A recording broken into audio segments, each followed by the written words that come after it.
Hey guys, welcome back to the channel. In this video we're going to go over how to create a organic house kind of track in the style of Parra for Cuva. So there's quite a lot going on in this project, so if there's anything that I miss out, feel free to reach out. Otherwise you can also download the project through my Patreon and you'll get access to all the other projects in this series as well.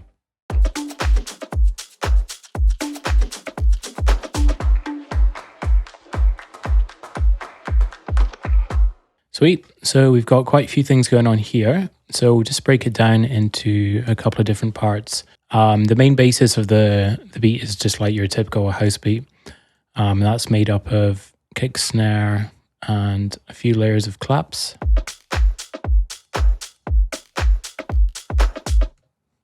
They're all quite live and organic sounding samples. For the kick, snare, and hat, kind of try to stay away from the more electronic-y sort of sounding samples. So this is the main snare here. Pretty heavy. And then also had a rim layered up with it. And this is just like an after sound. And then also a couple of snaps. And then alternating on the claps, alternating on the snare, also layered up these claps here. So we'll just run through the sounds.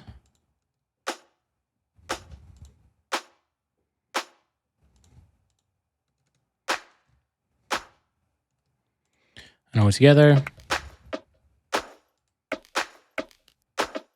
Sweet, so got a shaker loop over here. And again, just layer that up with a few of my own samples. And that's the basis for the main beat. Now, the more interesting stuff is just made up of these samples here. So I basically dragged in a load of loops, just different percussive sounds. Nothing in particular that I was going for, just tried out a few different things. I'd usually drag the whole loop in, and then if there was a bit that sounded kind of nice, was just liberal in getting rid of a lot of the loop and just keeping maybe one or two hits and using that to build up like a full body of a beat. So here are a few of the sounds. Some of them sound a bit like shakers, some of them are more percussive. I think some of them were bongo loops and stuff like that, but we'll just take a listen.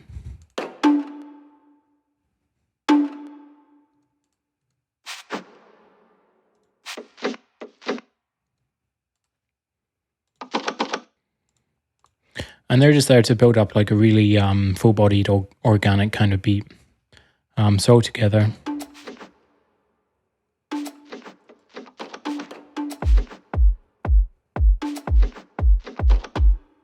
By themselves, they can sound kind of crappy, but when you start laying all this stuff together, it can sound quite interesting. Now, going over to these sounds here. Again, these were just a bunch of random percussive hits. And the purpose of these were to lay up with the Arp sounds.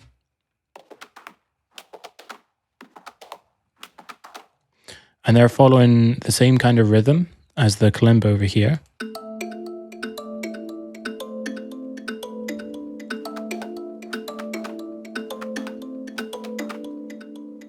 That makes it sound like they're all coming from the same place, as if it's like a really kind of unique kind of instrument. I've noticed that in quite a lot of Parra for Cuva's tracks, he would layer like a lot of the arpeggios, some of the synth sounds, and also some of the other instruments. Just with these really interesting,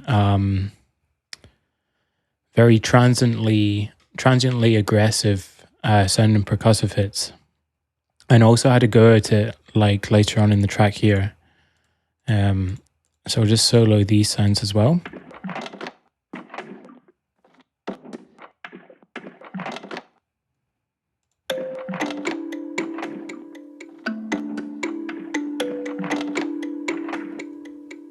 You can kind of see the general idea of what I was going for. If you listen to his track Juno, that was the vibe I was sort of chasing. Didn't get quite as close, but yeah, it can be fun just messing around with different percussive hits, using them to layer up your arpeggios and leads and stuff like that, as opposed to just doing it all in the synth.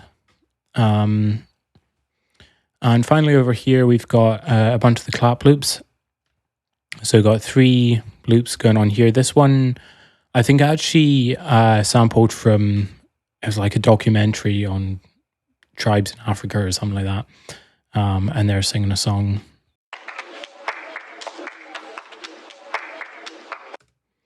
And then another couple of loops here, which are just sort of edited about.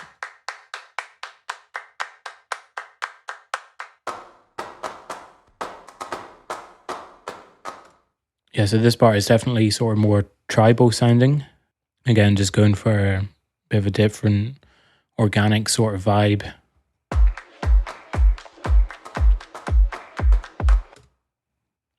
So that's pretty much it for all the samples. There wasn't any methods or there wasn't any sort of particular technique that I was following when I was making this. So I was literally just chucking in a whole load of percussive hits. Took quite a bit of time to get to where it was rhythmically, and to get them sounding sort of cohesive within the song together. The good thing is you don't really need to do much processing, and it's kind of better if you don't, just because there's so many layers. If you start chucking in delays and reverbs and effects, it all just ends up sounding super washed out and messy. But what I did for most of them was just a load of subtractive EQ, taking out loads of low end and frequencies that we didn't need in the highs as well, and whatever, and then just use a convolution reverb on most of them, just set to a bedroom or family room preset, just to make it sound like it's in a space, but again, not too washed out. Want to keep it very clear. And I don't think I even compressed them all together. I think I was fed up with trying to get them sounding good together. I just didn't bother.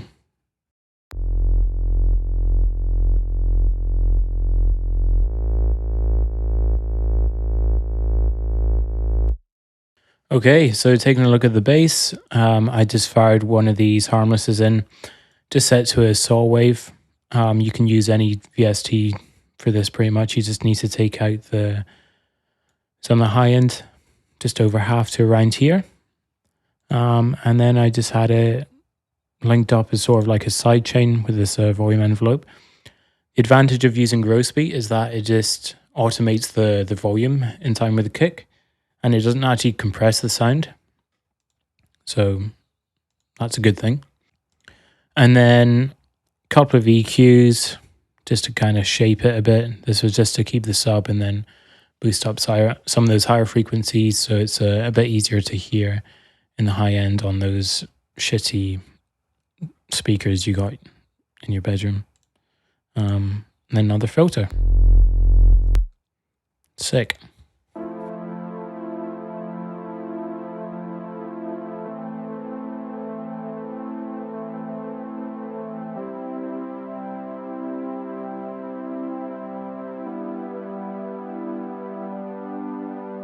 So we got two sounds here. The first is a sawtooth pad. For simplicity, I just made it in the 3x oscillator. Just one sawtooth, filter taken down a little bit, and that was all that I did for that. Taking a look at the effects. So this is a neat little course that comes with FL Studio, based on the Juno 60, I believe. Which is nice because I was using the one that you download from TAL for a long time, but now it comes with FL and gives you a bit more control over some of these. But I just set it to this one preset. And then this is a free tape emulation, just using that for the saturation and a bit of depth on the flutter. This makes it sound a bit more analog and authentic. So without those two effects. Yeah, it gives it a bit more width as well. And then just a bunch of reverb, EQ, and a filter.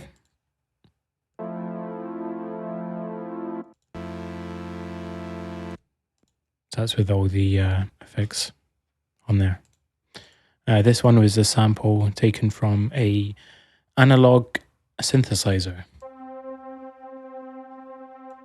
And again, just similar effects on that with the tape emulation. So without.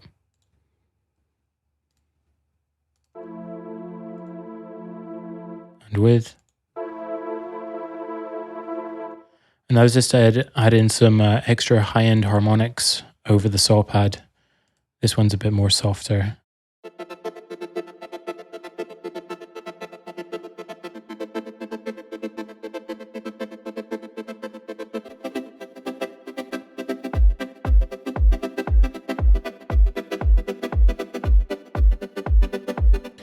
Okay, so we're dealing with a pretty signature Parra Cuva sound going on here. Again, it's actually quite easy to make. So this is the first one. This is just 16th notes. Take that kick off for a sec. All right. So again, just a sawtooth by itself. And then if we go to the filter envelope, it looks a bit like this. And you can mess around with automating the attack, the hold decay, all that sort of stuff.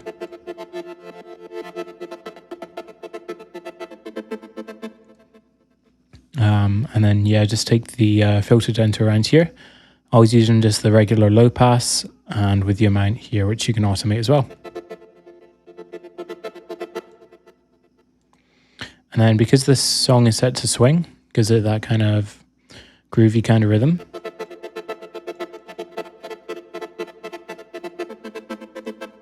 Thought that sounded pretty good. And then just brought that in and out of the song using a high pass and a low pass.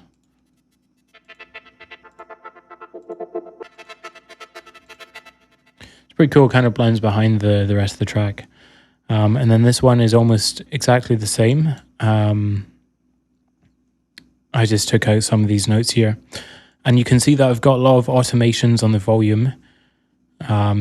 Just so it's not, every note isn't just hitting hard every time. This makes it way more rhythmical. Gives it quite a lot of bounce. And what you can also do is go into the settings. And then you could also change this over here. So if you set it to mod X, and this to around here, it would mean when you hit a note quietly with a low velocity, it will actually take away some of the high end, as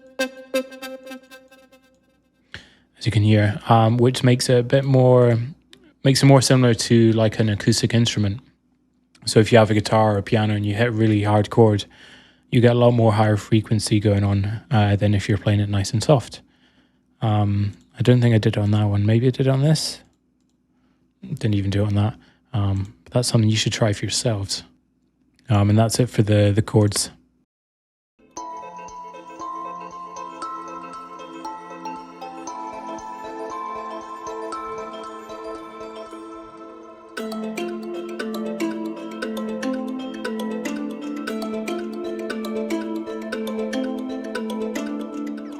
So as you can see, we've got quite a lot of Arps going on here. All of them are either acoustic instruments or tuned percussions. And most of them came from the free labs libraries from Spitfire Audio. So I'll leave links for them in the description as per usual. So the first is kind of like a Spanish guitar. Conga, I think it's called. Little music box over here. Vibraphone. Glockenspiel. And then these were just one-note samples. Kalimba, which Parra Cuva uses in quite a few of his tracks. And I layered up the three of them. They're all just different samples. And then this one just had loads of reverb on it. Cool, and again, there wasn't really any method to how I was creating this. I just started off with the chords, which began with the pads, and then copied the notes in, and literally just messed around with creating different kind of arpeggios on different instruments, trying them out, which sounded good, which one sounded good, which one sounded better, and then creating sort of different melodies. And this is just, again, trial and error. I don't even have a MIDI keyboard, so, you know, anyone can do it. If I can do it, you can do it.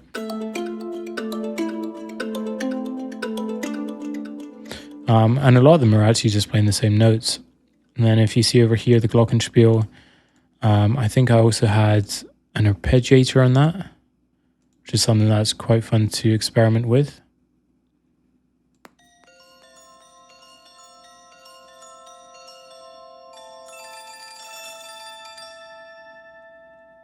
Like so.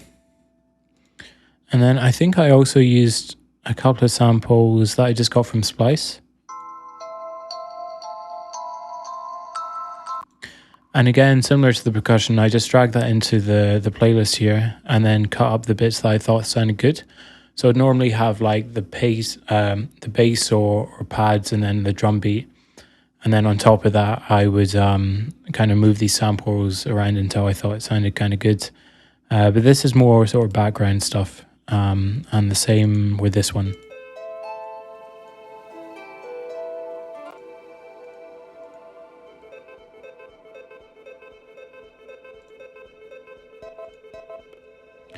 And use the growth beat here to create like a stutter effect. But yeah, they're just kind of like the background things. Again, it was just a case of layering loads of these sounds up. Some of them are there for more atmospheric kind of vibe, and the others are a lot more melodic and prominent in the mix. Over here, pretty much just got the same instruments, just playing different melodies.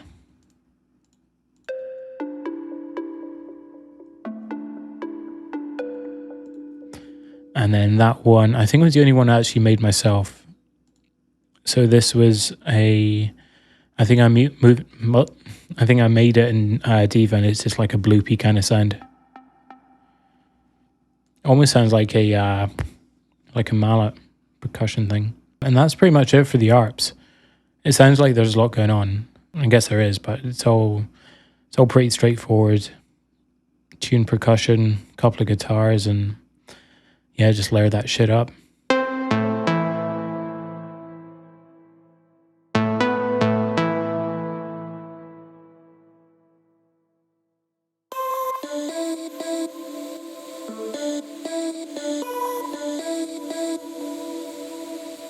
So we'll start off with this one here, because this is the most straightforward, and we're just using the 3x oscillator again. Surprise, surprise. So that's set to a sawtooth, taken down 1 octave. The next oscillator is taken down 2 octaves and is a square wave with a bit of detune going on. And this is the volume envelope. So we're going for a pluck sound here. And then this is the filter envelope. And then it's really the effects that make it kind of kick out. So the first is a compressor. Slamming it pretty hard in vintage mode, about 3.5 to 1 ratio. And this is to give it more of like a bite, more of a bite.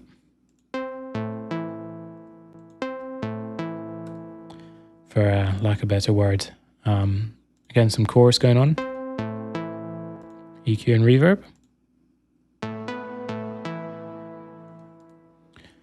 And that's pretty much that sound. Then over here we've just got some vocal leads. So these sounds were all made from vocal samples, as you can see here. Just to make it, these give it like a very human element. Pretty standard sounding one there. This one, I think I looped a very small section from actually one of the vocals that I used in here. If I can get it.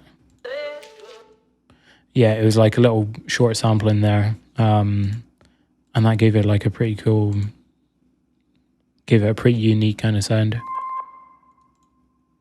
And then this one here. Again, same idea, just another vocal sample.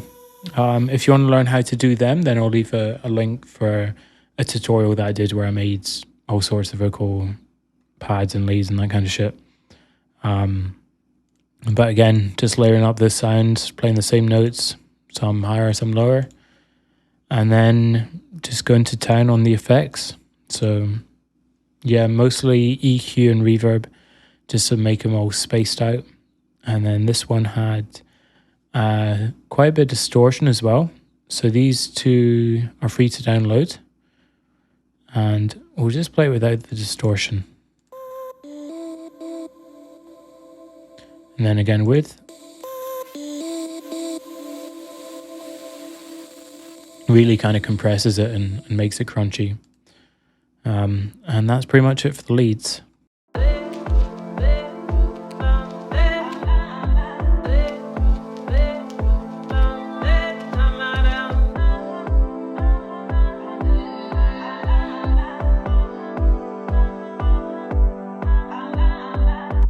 Cool, so there's not really much to say about the vocal samples. It just kind of took me a bit of time to find something sort of tribally, sort of just sounded nice. This one here is just kind of like a background ambience.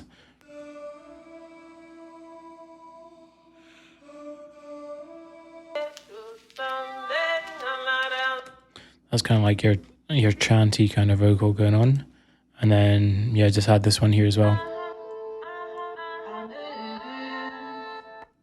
With the vocals and stuff, especially when it comes to your own music, it's so personal preference. There's no right or wrong. I thought this kind of sounded good enough for the vibe that I was going for. But again, it's just, you're kind of at the mercy of whatever samples you can access. And I never use vocals that much in my tracks because it just takes so long to sift through the crap. That would rather just try and work with something a bit shitty and make it sound good than just spending hours going through Splice and trying to find something that fits. Ideally, you want to be able to sing yourself and then just fucking rock it on the mic. But yeah, that's pretty much it for the vocals. Not really much else to say. Yeah, just had the usual EQ and reverb on them and then slapped them in.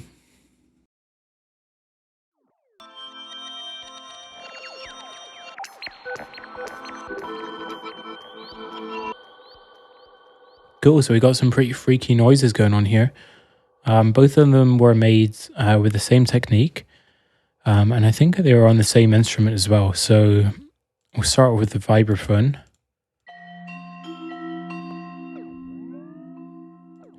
And then I think I took off the original delay. And then the first guy over here was a Valhalla frequency echo, which is just a delay plugin. And then if we turn up the mix, it's already off. We'll turn down the feedback first, then turn up the mix.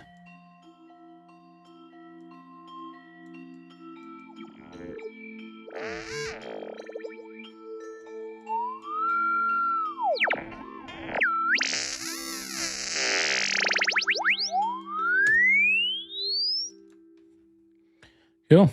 And then recorded that into Edison, dragged the sample in and then cut it up. And then to that added another delay and reverb. And for the other sound, it was just the same technique. I used Portal. And then I think I just had it set to one of my favorites, which is probably just like this or something.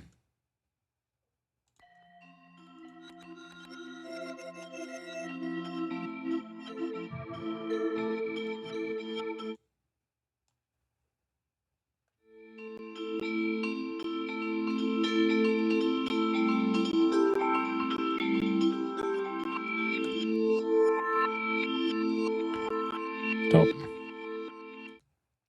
Anyway, you get the idea. Yeah, just record it into some effects and go ham with it.